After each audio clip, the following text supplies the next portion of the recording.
Um, excuse me, I'm Paul R. No relation to Steve R. Except for the fact he's my sponsor. You know. But yeah, I'm glad to be here tonight up at this podium, lovely podium too. Sober, you know. It's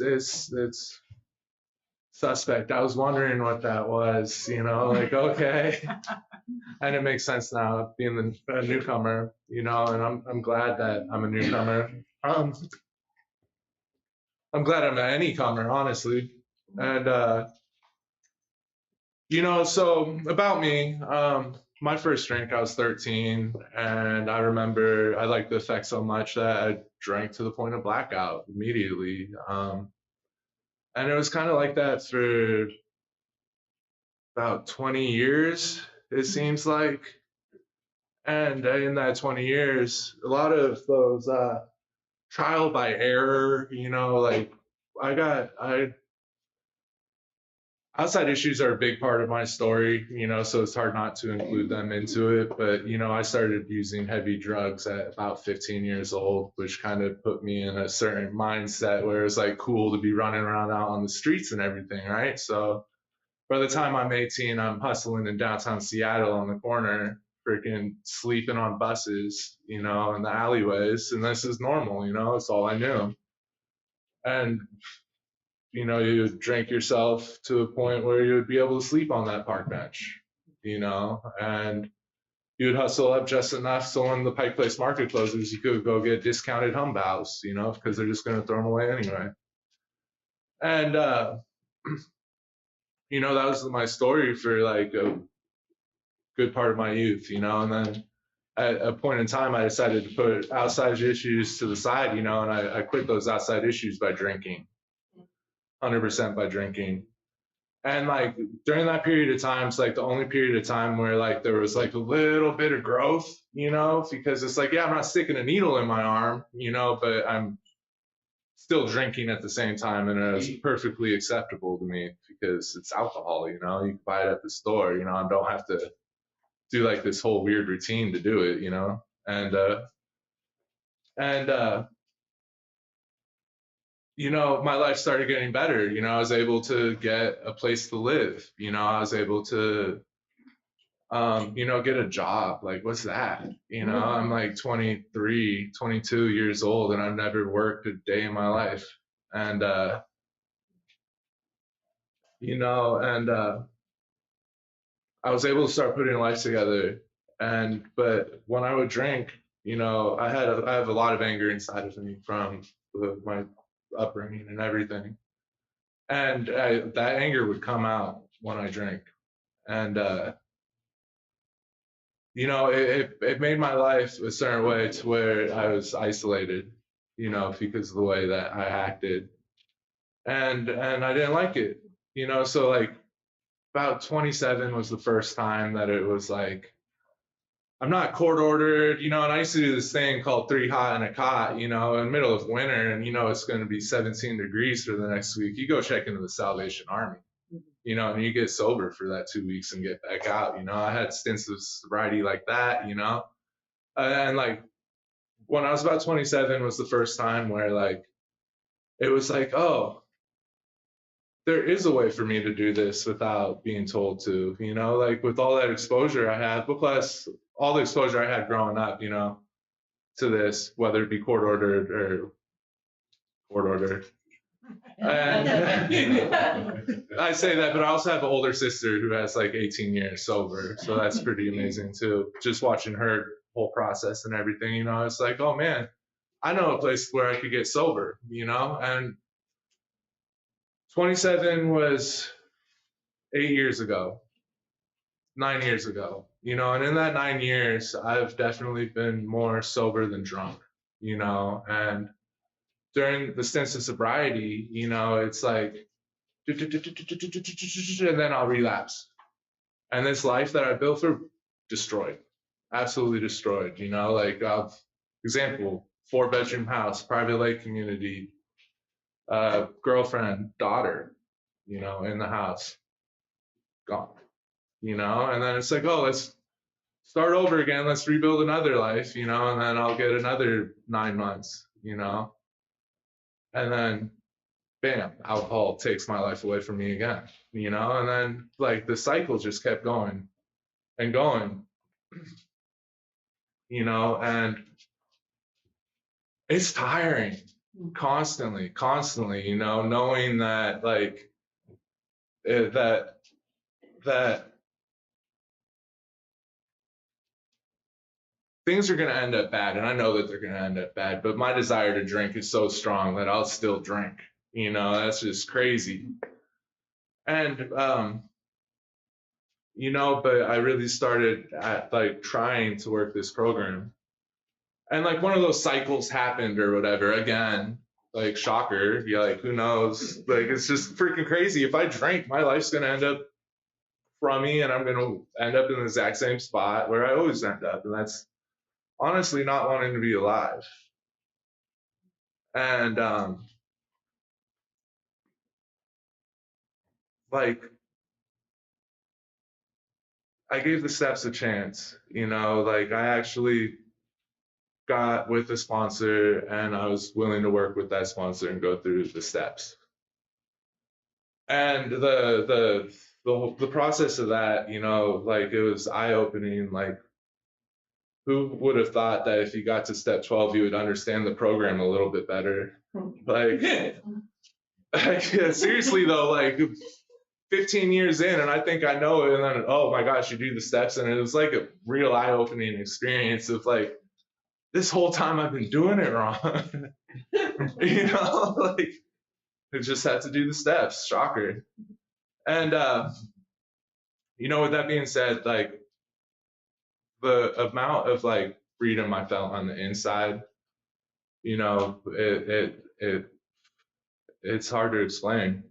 I'm sure a lot of you have felt it because you have more time than I do. And but still though, with that experience, why did I drink again? And it's strictly because I know why. It's because I started going down that list backwards. I stopped being there for the newcomer, or holding the door open or doing the things that one I enjoy doing, service work, and two, the stuff that gives you those good feelings you get at the end of the day, the 12-step work. And just going down that list backwards, just slowly checking off the things that I don't need to do in my life because I'm me, I'm special, like, yeah, fuck it, I don't need that. I'll be fine without it. And it turns out I was not fine without it. And even to like before, like it's just crazy, just how much the character defects started coming back. The way I was treating people before I drank the last time was not right. The way that like the honesty, the open mindedness, and the willingness that they talked about was completely gone. And it got to a point to where like the trigger is I didn't want to spend the $500 on this Arc'teryx jacket at REI, and I was like, I could have. I wound up spending that money anyway after I relapsed. So like it was dumb. I should have just bought it and not drank. But I would have probably drank anyway, honestly, the way my program was before. But so I went back out, and that relapse was about a year ago. And I'm coming up, I'll have 90 days on the 30th of December.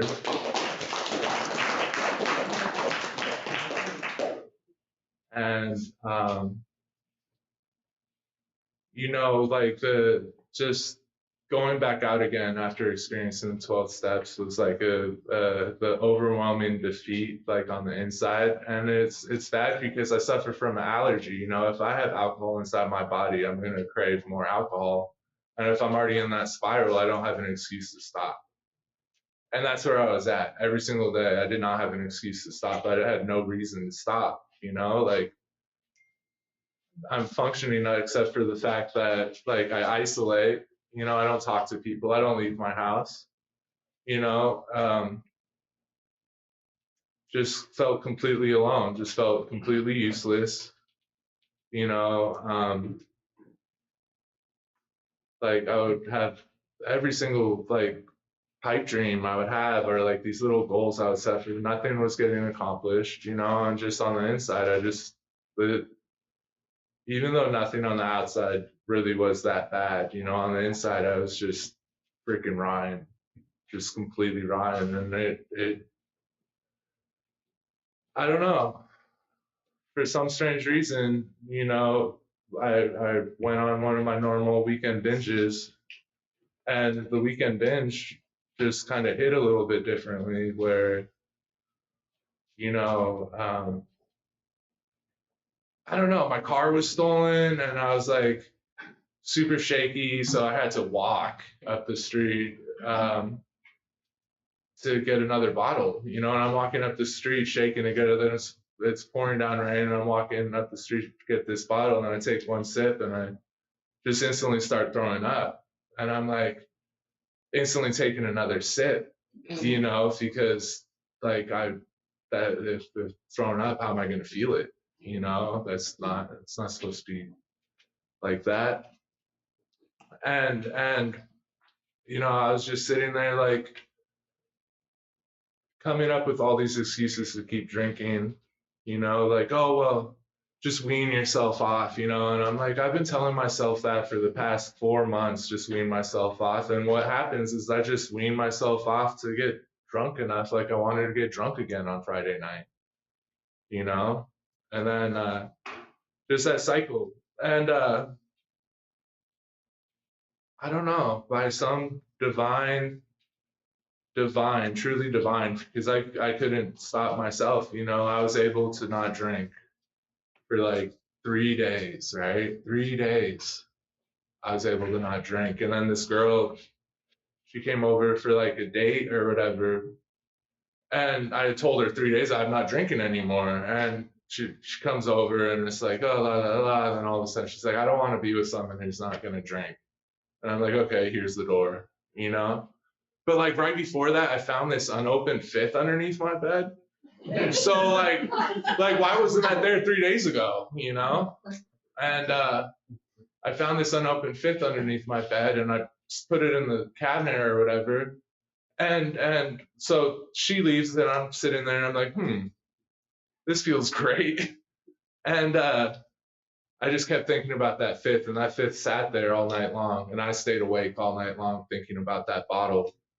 And you know, and I hadn't came to the decision that I'm ready to come back into the program or whatever. You know, I just don't want to drink, you know. And uh, staying up all night thinking about that bottle, having 3 days sober and having it right in front of me, you know, the first meeting of the next day I was at, you know, because I knew that I wasn't going to be able to not drink by myself. You know, like I could try to rely on God, like strictly, which works great, but I need more than that. I need like the design that's in the big book. You know, I need to come to these meetings and hear how you guys stay sober, you know? And I just remember pouring that bottle out before I left, right, for that meeting, because I was still deciding, oh, I should keep the bottle here just in case after the meeting or whatever. And it's like, sure, it'll be fine. You know, and I was having this decision to do I pour it out or not? And I'm like, okay, I'm going to pour it out before. And as it's going down the drain, I'm just thinking, take one last sip, one last sip, one last sip. And I knew that if I did, I wouldn't be able to stop and I wouldn't make that meeting. And I made that meeting, you know, and then from there, it's been kind of a slow start back into it, you know, but it's progress for me. You know, it's a little imperfect, but it's progress. And I love that part of it, you know, to where it doesn't have to be any set way. I always thought it had to be like this, you know, like this is the way I have to do it. This is the way it's going to work for me. And like I'm starting to realize that as long as I'm trying and I'm being willing to do the things, you know, and then, you know, there's hope for me today. So I'm just really glad to be sober. I'm glad I met Steve. This is the second time he's asked me to speak now at a meeting. The first time he wasn't my sponsor, and everyone was like, "Oh, is that your sponsor? Is that your sponsor?" And I'm like, "No, that's not my sponsor." And then this time it's like, "I'd like to introduce my sponsor." So,